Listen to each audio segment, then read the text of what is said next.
dem ba wax di jógee ñëpp doon nañ ko xaar chroniqueur bu émission Jakaarlo après avoir écouté les propos du Premier ministre devant l'Assemblée nationale sur le lors de la séance plénière sur les questions d'actualité, il a fait le constat suivant.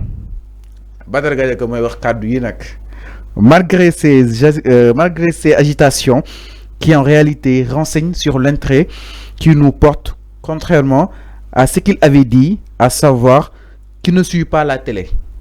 Badara Gadiaga sans détour réaffirme son engagement à poursuivre sa logique. Nous continuerons à approuver le convenable et condamner le blâmable. En effet, le Premier ministre a décrié ce lundi la posture de certains chroniqueurs et même des journalistes qu'il a ouvertement prévenu contre les dérives sur les plateaux de télévision et les réseaux sociaux. Ki nga xam ne que moo di Badara Gadiaga nee na mënta comprendre Ousmane Sonko si wolof Ousmane Sonko su weexee nii du seetaan xamul liy xew exactement si li nga xam ne que moo di réseau yi tey mu ñëw di avertir di alerter donc loolu waroo am na fa nañu Ousmane Sonko wax li muy def. beneen bi Badara Gadiaga nii dina fi toog lépp lu ñu waxoon te defuñu ko dina ko wax. lépp lu fi blâmable dina ko condamner concrètement avant naka la daal di jàngatee justement ces propos de Badara Gadiaga waaye itam naka la ñuy comprendre Ousmane Sonko mi waxoon que ni du suivre xamul luy xew te tey avant ñu gis ni Ousmane Sonko si benn posture buy ñëw di avertir di jëm si télé yeeg ak rajo yi concrètement. Tu crois que Ousmane Sonko n'a pas de renseignement? Et vous êtes tellement nul. Que ça soit yo, que ça soit Badara Gadiaga. Vous êtes tellement nul. Non, je t'assure. Yo ak Badara Gadiaga, vous êtes tellement nul. Enfin, je vais t'arrêter tout de suite. Quand il dit que Ousmane Sonko quand il dit que Badara Gadiaga. Non, attends. Je vais t'arrêter tout de suite. Attends, vas-y. Yaa may dégg. Du man may wax Badara Gadiaga mooy wax ñu ne kàddoo mi naka nga ko commenter. Oui. Donc su ma nekk. Waaw d'accord. OK, dama ne. Badara Gadiaga, il est tellement nul. Tu sais pourquoi? Badara Gadiaga. Tu sais pourquoi il est nul? OK. Yo, quand tu me dis que Ousmane Sonko moo ne du xool les réseaux sociaux yi mais Ousmane Sonko il a des renseignements lu mu bëgg xam tey mu xam ko dama ne tu peux ne pas regarder les réseaux sociaux mais les renseignements ils t'amènent des informations chaque jour quotidiennement à la minute à la seconde qui suivent ñu andi la information. Donc yooyu yaa ngi lire yaa ngi xam. Des gens t'envoient des messages, des gens t'envoient des vidéos yoo xamante ne dañ ko jëlee ci réseaux sociaux ñu ne la diw moo wax lii ci yow ñu envoyé la ko direct ci sa téléphone. Ousmane Sonko il a ces genres d'informations. Moo dama ne la il est nul en disant ça Badara Gadiaga il est tellement nul. Badara Gadiaga Yamassi Badara Gadiaga. Mais encore une fois enfin il faut du respect envers les téléspectateurs il faut nga am respect envers ñi ngay waxal encore une fois. Parce que yéen vous n'êtes pas respectueux. Non xawma nous sommes respectueux ou pas. C'est ça la réalité. Il faut nga am respect il faut que tu respectes les gens. Man internautes yi dama leen respecter. OK moo tax mais toog fii naan ay tu es nul ak. Non ils sont nuls. Badara Gadiaga yàgg naa ko wax amul xam-xam.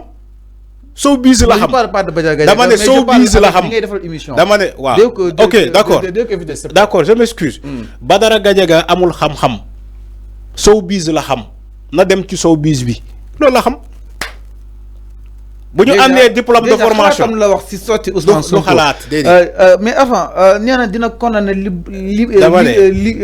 blâmable dama ne nga ne yow nga ne du fi dalee man waxuma loolu de loo wax lu blâmable waxuma loolu dama ne le fait que mu ne Ousmane Sonko moo ne yow yaa ko liir fii Ousmane Sonko moo ne du seetaan moo tax ma ne la boo ko waxee yow téye nul parce que en tant que premier ministre non man maa nul yow laay waxal allez-y allez-y man je parle indirectement je ne parle pas à partir d'aujourd'hui da ngay bàyyi nul gi dama ne loolu leer na Badara il est nul bu fekkee loolu moo la déranger bu fekkee loolu moo la déranger bu fekkee Badara Gadiaga déranger man sama bopp waaw d'accord sa bopp d'accord am problème Badara Gadiaga bu fekkee loolu moo la déranger Badara Gadiaga il est nul il est super nul man maa ko wax amul benn xam-xam yaa ay dama ne amul benn xam-xam yow yaa ay il est nul il est trop nul tu es le meilleur gong dama ne du meilleur dama ne il est nul nit da ngay am xam-xam un peu bu fekkee da ngay taxaw di naan yow yaa ñu ne way doo seetaan réseaux sociaux nga xëy nga ne yow am nga lii moo tax ma ne la ku xam da ngay xam ni en tant que premier ministre il y a toutes les informations au monde waxuma la Sénégal fii bàyyi leen caaxaan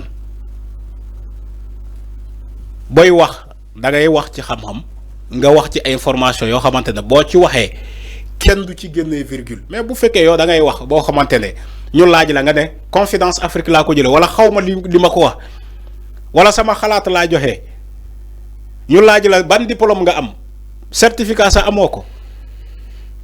mais jàppoon ni presse bi dafa war a féete ci askan wi c'est-à-dire seule la presse moo war a mën a édifier lii politique du gouvernement bi daal di doxal concrètement comme le cas de Walfadjri revenant sur cette situation. de Sidy Lamine Niass Walfadjri ou bien.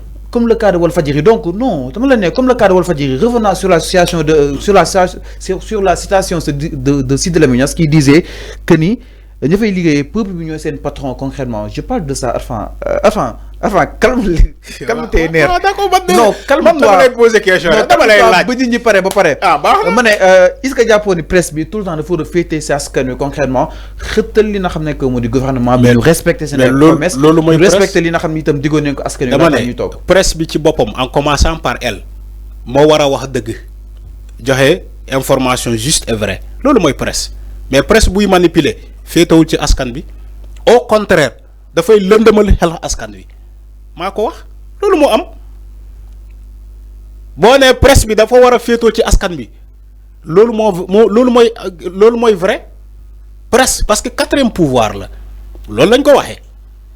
yaa ngi dégg kàddu gi du loolu moo am ni presse bi moo war a taxawaay 4e pouvoir mais si presse bi bu taxawulee taxawaay 4e pouvoir.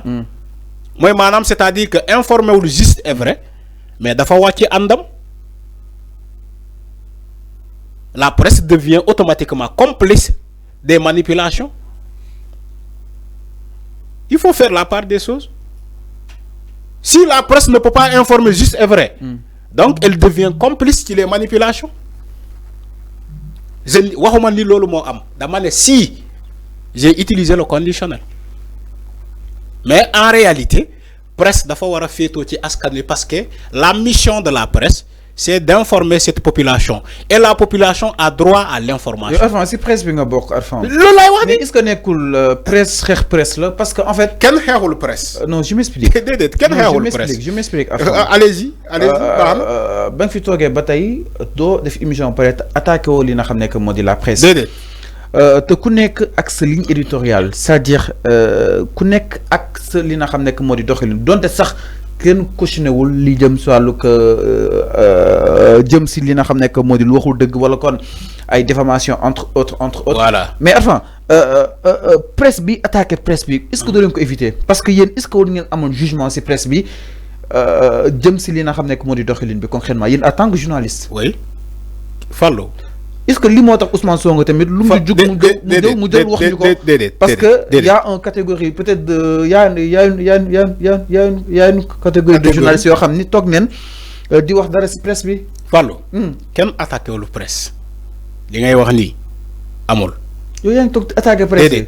dama ne si déglu li ma wax attaqué wu ma presse dama ne si la presse ne peut pas informer juste et vrai elle devient automatiquement complice de la série des manipulations.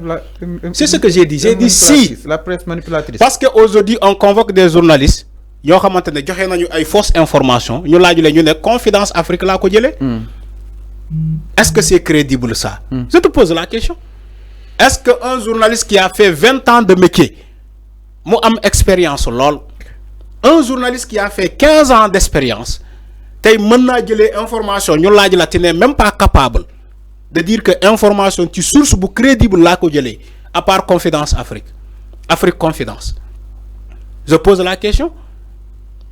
Après ngeen né amna ñuy attaquer presse dédét presse bi ci bopam moy attaquer bopam parce que il y a des journalistes yo xamantene ils sont animés de mauvaise foi di dem di recruter ay chroniqueurs ay soi-disant chroniqueurs yo xamantene amuñu xam-xam leur seule mission c'est d'insulter ou bien d'être arrogant envers Ousmane Sonko ou bien le régime en place. Et vous appelez ça presse. C'est pas la presse. La presse même, elle est infiltrée par ces gens-là. Non. Cette presse sénégalaise est infiltrée par des gens qui ils sont là. À la fin du mois, donc nous devons faire presse. Voilà. Képp ku yak presse aussi on va faire face. Mais voilà, c'est ça. C'est clair. Il faut le dire. Mais yow toog fi di yak presse yow. Man yakuma presse déedéet man je dis la vérité. Si la presse ne peut pas assainir ñi ko infiltrer, donc ñom ñep ci même bourse lañ leen di dugal. Des chroniqueurs recrutés pour des fonds politiques, di saga ay nit, di être arrogant ci ay nit, ba paré ñi ne non presse bi la. C'est là où je suis pas d'accord, c'est pas la presse. Moi je ne suis pas d'accord du fait que ay journalistes dem recruter ay chroniqueurs yo xamantene ken bo len laajee sax lan moy lan ci lan ngay chroniquer, lan moy sa diplôme wala da nga def journalisme, da nga def formation, ils sont même pas capables d'amener ces documents là. Alors c'est clair. Après boko laajee mu ne non man ci réew mi laa bokk sama xalaat laay joxe. Alors mi non, c'est clair par rapport ak li nga xam ne que moo di mbir mi donc le chroniqueur bu émission li nga xam ne que moo di jàkkaarloo bi di ki nga xam ne que moo di Badara Gadiaga kàddu yooyu la daal di yëkkee exactement jëmale ko si ki nga xam ne que moo di Ousmane Sonko. Donc pour reprendre exactement c'est dire que ni ñoom dinañ daal di continuer di condamner ce qui est blâmable mu nekk ay kàddoom. Alors ñu daal ñu itam si leneen du côté de la